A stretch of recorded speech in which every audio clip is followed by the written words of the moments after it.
Todo el conocimiento es local y total. En la ciencia moderna el conocimiento avanza por la especialización. El conocimiento es tanto más riguroso cuanto más restrictivo el objeto en el que incide. En eso reside, de otro modo, lo que hoy se reconoce es el dilema básico de la ciencia moderna. Su rigor aumenta en proporción directa de la arbitrariedad con que se compartimenta lo real. Siendo un conocimiento disciplinar, tiende a ser un conocimiento disciplinado. Esto es, segrega una organización del saber orientada para vigilar las fronteras entre la disciplina y reprimir a los que quieran traspasarlas. Es hoy reconocido que la excesiva parcelación y disciplinarización del saber científico hace del científico un ignorante especializado y que eso acarrea efectos negativos. Esos efectos son los que son sobre todo visibles en el dominio de las ciencias aplicadas. Las tecnologías se preocupan hoy de su impacto destructivo sobre los ecosistemas. La medicina verifica que la hiperespecialización del saber médico transformó al enfermo en una cuadrícula sin sentido, cuando de hecho nunca estamos enfermos sino en general. La farmacéutica descubre el lado destructivo de los medicamentos, tantos más destructivos cuanto más específicos, y busca una nueva lógica de combinación química atenta a los equilibrios orgánicos.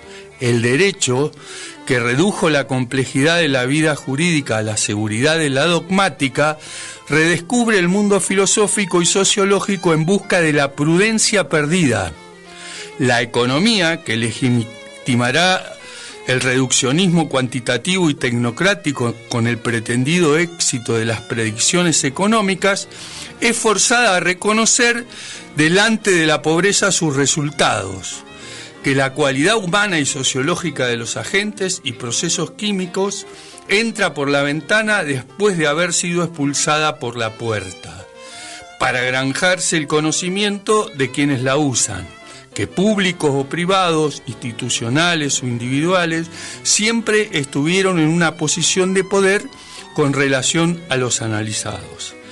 La psicología aplicada privilegió instrumentos expeditos y fácilmente manoseables como sean los tests, que redujeron la riqueza de la personalidad a las exigencias funcionales de instituciones unidimensionales. Los males de esta parcelación del conocimiento y del reduccionismo arbitrario que trae consigo son hoy reconocidos, pero las medidas propuestas para corregirlos acaban, en general, por reproducirlos bajo otra forma. Se crean nuevas disciplinas para resolver los problemas producidos por las antiguas, y por esa vía se reproduce el mismo modelo de cientificidad. Solo para dar un ejemplo, el médico generalista, cuya resurrección vino a compensar la hiperespecialización médica, corre el riesgo de ser convertido en un especialista al lado de los demás. Este efecto perverso revela que no habrá solución para este problema en el seno del paradigma dominante, y precisamente porque este último es el que constituye el verdadero problema del que parten todos los otros.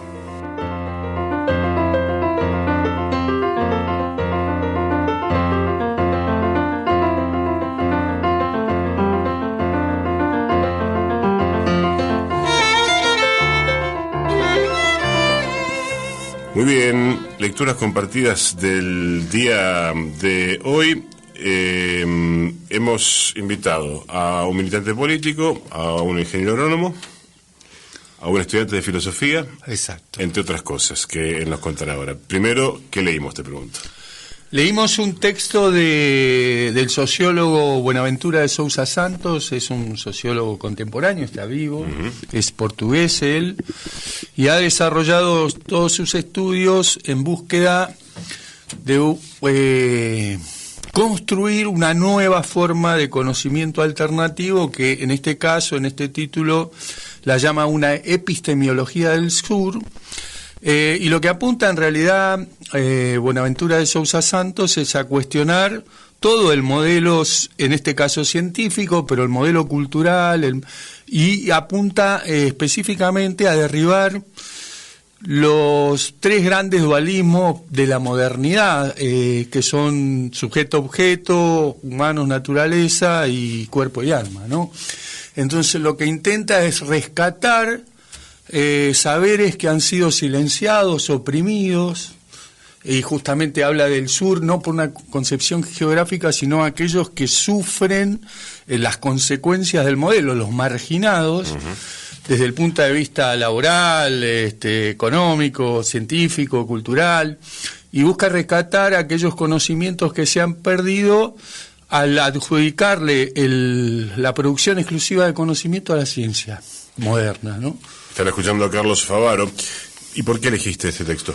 Bueno, porque como vos comentaste, últimamente empecé a estudiar filosofía y bueno, ya me encuentro en los últimos años de la carrera y estoy profundizando la conformación de mi tesis a través de estos temas, dirigidos más que nada por mi formación anterior, a rescatar las cosmovisiones ecológicas de los pueblos originarios y generar una nueva forma de relación, apuntar a la generación de una nueva forma de relación humanidad-naturaleza y ciencia o sujeto, ¿no? Que es lo que estábamos hablando. Y creo que Buenaventura de Sousa ha profundizado, a pesar de ser un europeo, ha generado y ha trabajado muchísimo en países colonizados y ha hablado mucho del tema de colonialidad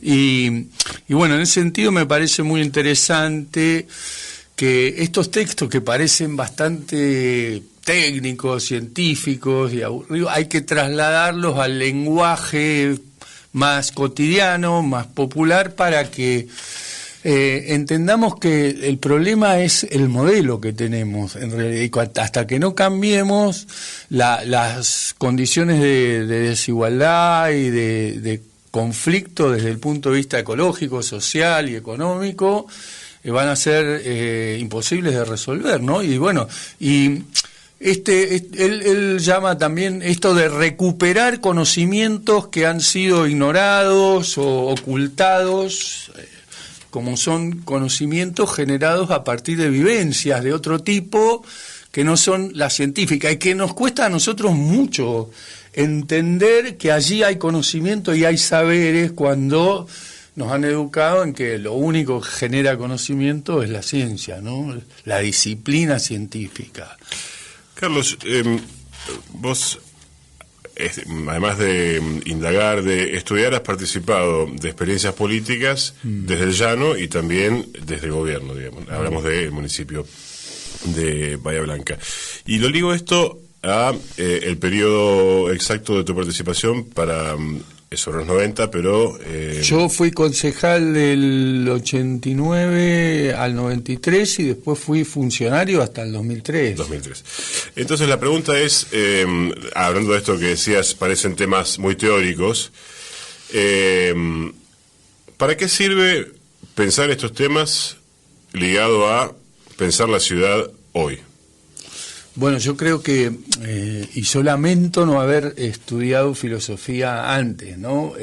Porque generalmente a uno le toca por ahí cumplir funciones. Bueno, yo era bastante joven en esa época y bueno, tenía una formación que desde la agronomía y de la militancia universitaria más que nada, pero no había profundizado en estas cuestiones de modelos, de pensamiento, de creación de conocimiento y de interacción social, porque de últimas se trata de esta cuestión y de interacción de nuestro accionar con la naturaleza, ¿no? Y bueno, yo creo que deberíamos ocuparnos de formarnos en este tipo de cuestiones, porque probablemente no hubiéramos tomado decisiones que hemos tomado y hubiéramos tomado otros caminos, ¿no? Creo que Que también, digamos, no es que por profundizar el conocimiento, la formación académica, seamos mejores políticos, pero nos ayuda a tomar decisiones. De egresados en universidades muy prestigiosas que no los convierten. No, por supuesto, pero bueno, estas miradas claro. que profundizan en aspectos ocultos y silenciados, creo que son, y nosotros en nuestra formación escolar y académica, no ya digo universitaria, desconocemos las culturas que habitaron en nuestro mismo suelo y las ignoramos y las consideramos inferiores y bueno, todo este tema de la evangelización y todo esto hoy está presente. Hoy, por suerte, los pueblos originarios tienen algún cierto grado de voz. No digo que vamos a solucionar el tema con eso, pero bueno, podemos aprender algunas cosas y combinarlas con la modernidad científica para generar un modelo superior. Hoy vivimos hoy una ola de calor sufrimos y sequía, por ejemplo, que es producto de poner al servicio de los intereses del hombre a la naturaleza. Una sequía que, según mis últimas lecturas, se espera cada 3 o 4 años, se va a esperar instalada como ciclo, digamos, ¿no? Sí, porque no es que no hubo sequías con anterioridad, sí hubo sequías, pero la permanencia y el aumento permanente de la temperatura media del mundo nos genera, bueno, estas cuestiones climáticas que son graves, ¿no? Y que no sé si se pueden revertir. Hoy compartimos lecturas junto a Carlos Favaro.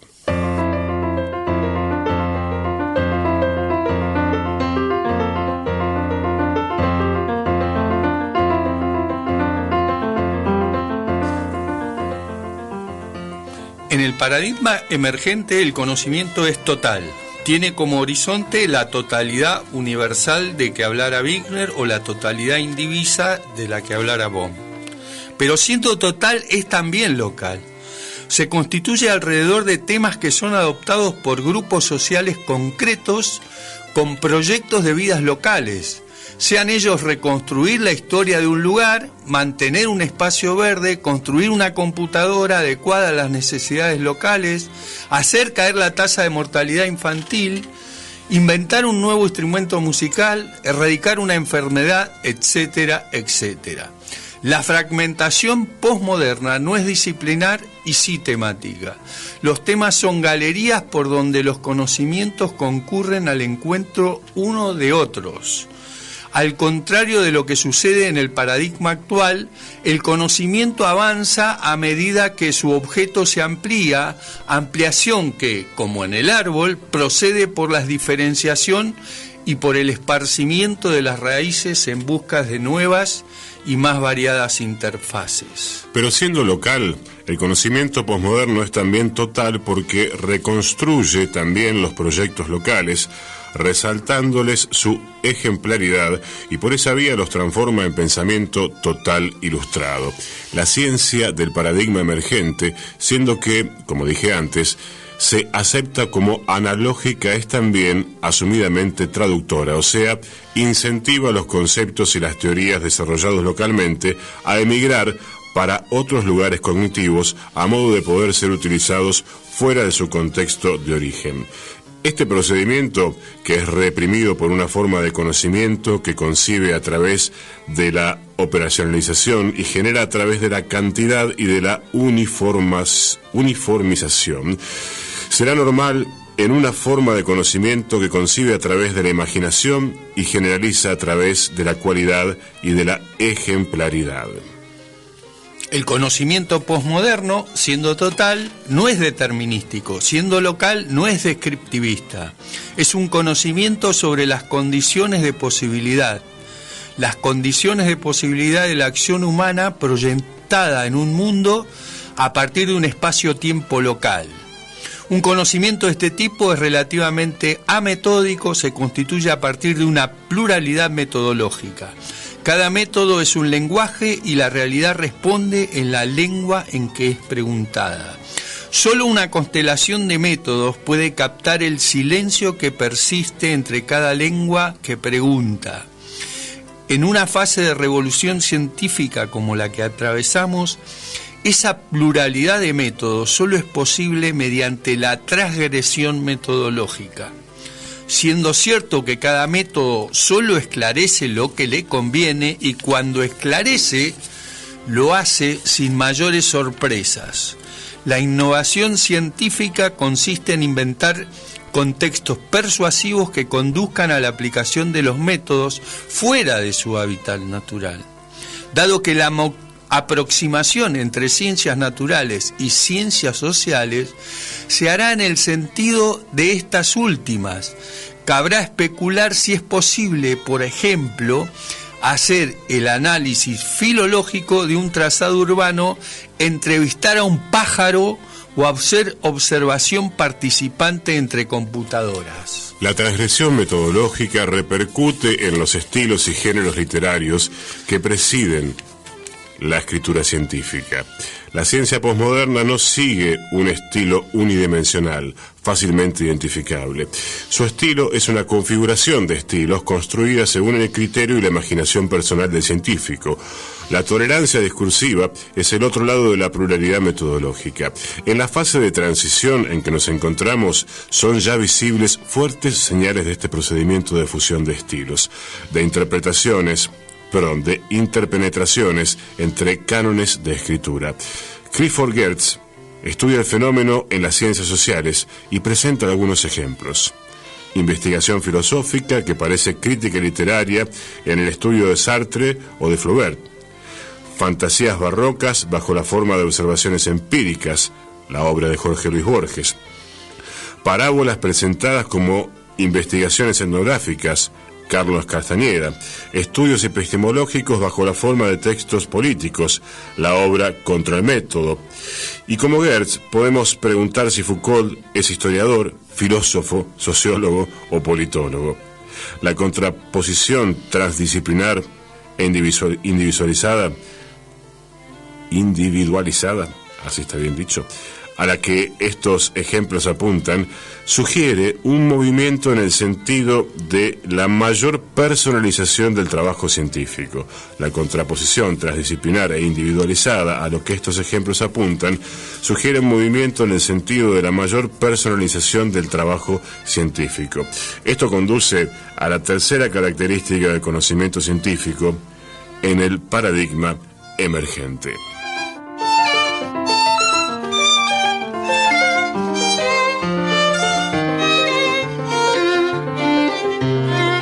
Lecturas compartidas con Carlos Favaro. Recordamos a la audiencia con qué texto estamos, con qué autor. Estamos con Buenaventura de Sousa Santos, un sociólogo portugués que ha desarrollado todos sus estudios en búsqueda de rescatar las culturas silenciadas, las culturas que a él las denomina del sur, y en este caso este texto se llama Epistemología del Sur, que como hemos leído durante este tiempo, está mostrando la necesidad de derribar el andamiaje estructural científico de la modernidad para generar otro que él incluso en algunos textos llama ecología de saberes, donde cada uno de las realidades culturales, históricas, locales, contribuyen a generar estos nuevos conocimientos, esta nueva forma de generar conocimientos, y que apunta a estar a entrar en diálogos no jerárquicos entre las distintas producciones culturales, y habla de eliminar esta sobreespecialización que tenemos en la formación académica para tener una visión más holística, más de conjunto, que nos permita interpretar la realidad, generar nuevos conocimientos, ya no teniendo como eje central al sujeto humano, sino en una convivencia armoniosa con el resto de la naturaleza, ¿no? Nos propone Carlos Favaro hoy un tema muy vigente, muy interesante y muy complejo, no tanto por el texto, que tiene su terminología, pero como cualquier texto no se puede acercar a una primera lectura, y a varias que hay la invitación para leerlo, recién fue señalado el autor.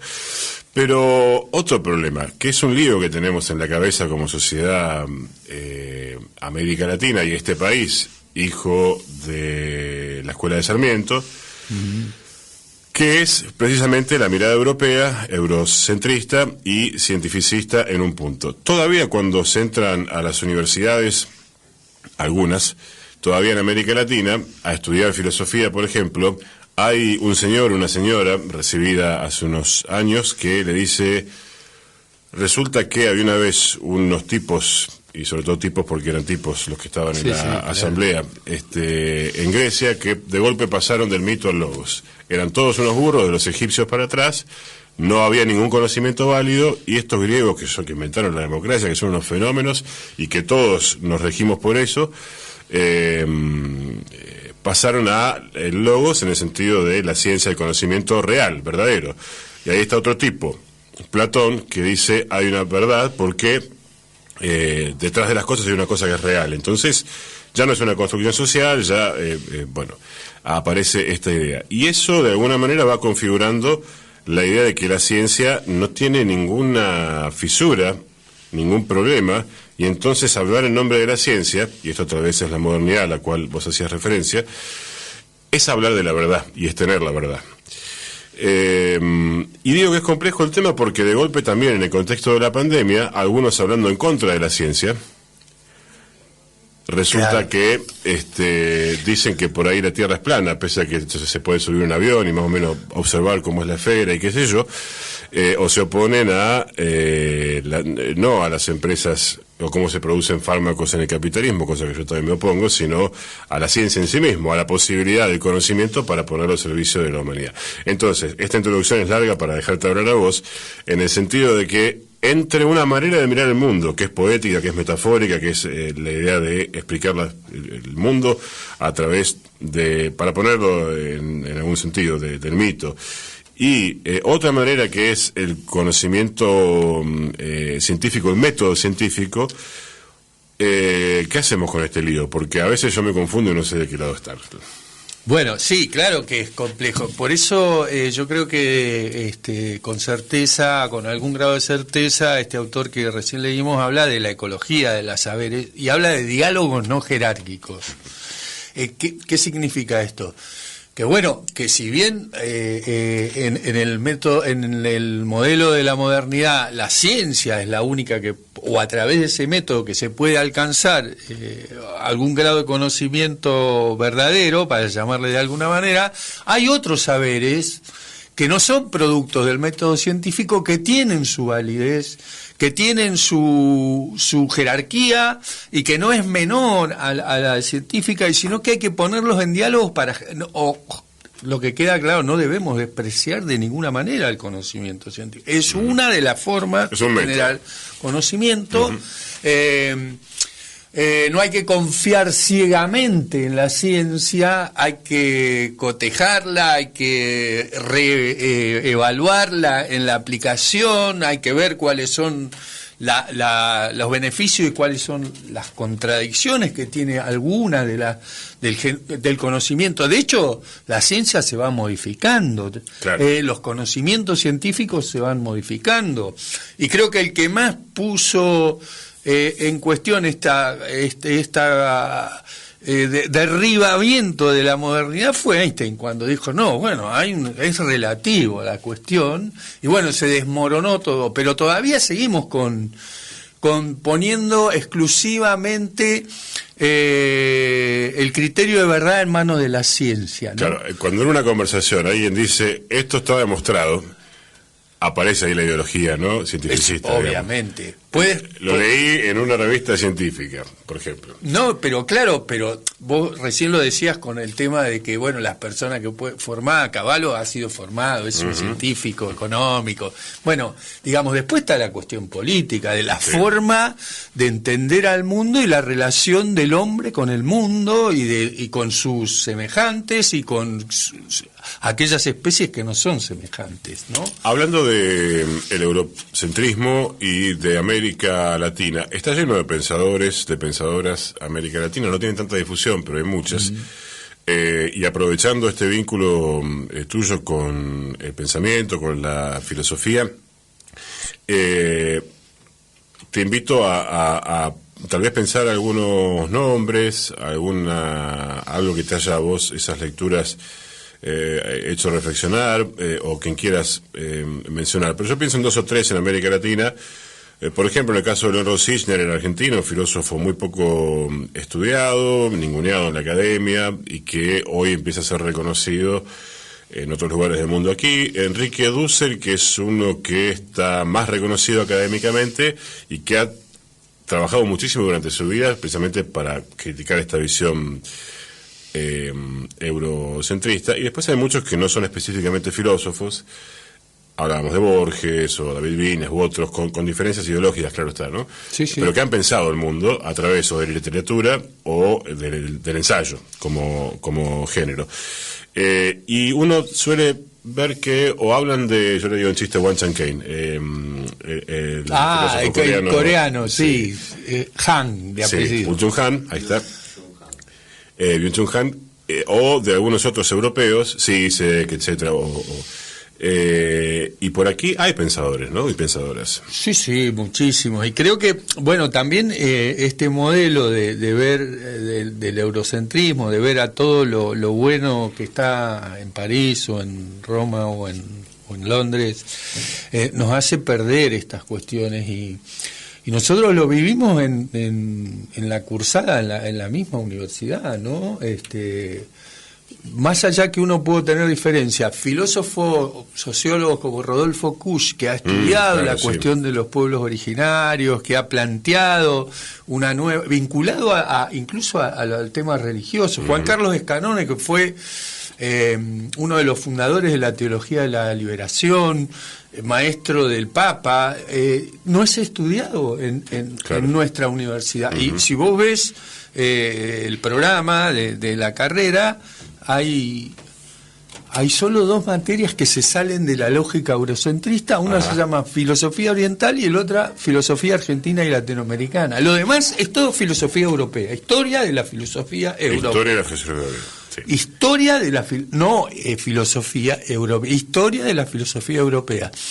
Esto a veces me encargo de destacarlo en las materias, pero bueno, es muy difícil cambiar toda una lógica. Hay desde cuestiones laborales, de formación, dentro, que hacen que incluso desde el punto de vista científico es más valorado alguna cuestión vinculada a Nietzsche o Heidegger o cualquiera de los autores europeos, y no un estudio de Leonardo Boff, que es un teólogo de la teología de la liberación, que es y nosotros conocemos más cosas de Europa que de la misma producción científica académica que de Latinoamérica, ¿no? Cuando nosotros deberíamos tener como eje central en esta carrera o en otras, la cuestión de la generación de conocimiento aquí, estos autores que nombraste vos y otros más, y como accesorio, las cuestiones lógicas de Platón, Aristóteles, y obviamente que uno no va a desdeñar ese tipo de conocimiento y de formación, y que tuvieron una repercusión internacional y cultural importante. Estamos en los últimos minutos de conversación con Carlos Favaro. Ya llega el regreso de Silvia Pirillo y Mundos Imaginarios al aire de la calle.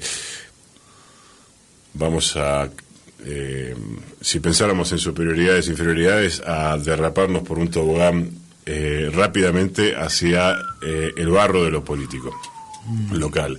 Y quiero preguntarte lo siguiente: ¿a qué edad comenzaste a estudiar, ya eras recibido como ingeniero de la universidad, a qué edad comenzaste a estudiar filosofía?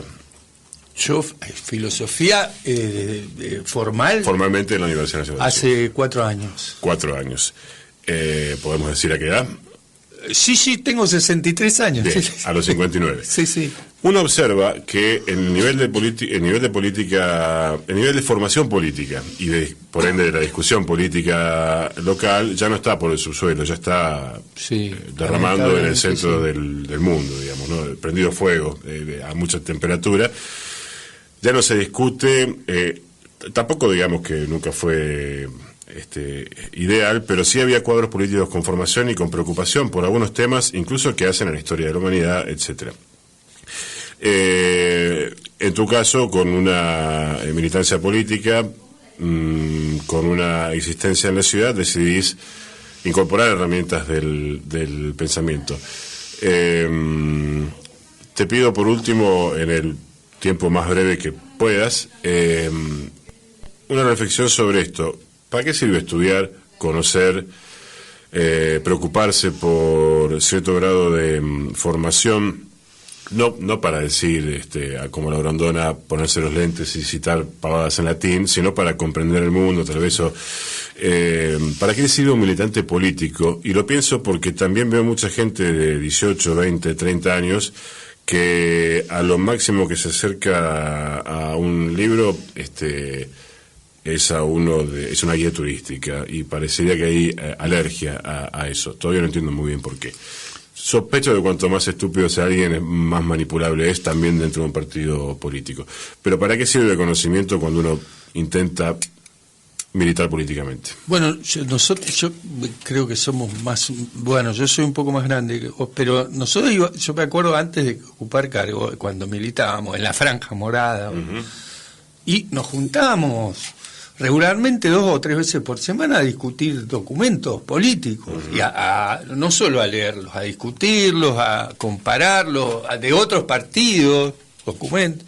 Y creo que, digamos, eso te sirve para tener una mirada mucho más amplia y más criteriosa de la sociedad en la cual vas a actuar. Hoy, como es todo tan inmediato, tan Twitter, tan Instagram, que se ve solamente las cáscaras, el continente y no el contenido, nos producen estas cosas que por ahí nos parecen que estamos desacoplados cronológicamente, pero uno tiene que tener cierto grado de vergüenza y de coherencia para estar con algún grado de sustentabilidad en las afirmaciones que va a hacer, con alguna coherencia. O no podemos decir una cosa hoy y no dentro de 5 años. Mañana totalmente lo contrario, sin que no haya registro histórico ni castigo social, ¿no?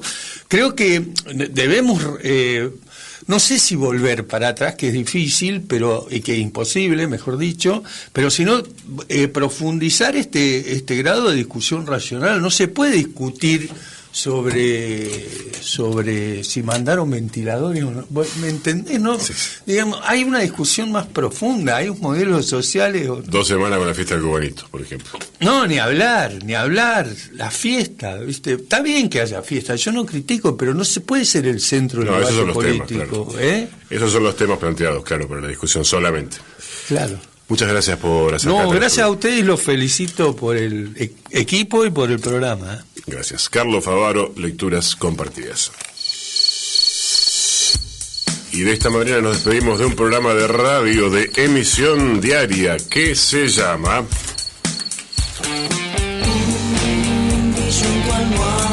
Un grillo en tu almohada. Un grillo en tu almohada. Con Maya Dittler. Un grillo en tu almohada. Lucas Sebastián Sánchez. Un grillo en tu almohada. Y por el momento, Astor Orbital. Y quédense en la radio, ya llega Silvia Pirillo, Mundos Imaginarios. FM de la Calle, 87.9 MHz. Para cambiar el aire. FM de la Calle, 87.9 MHz.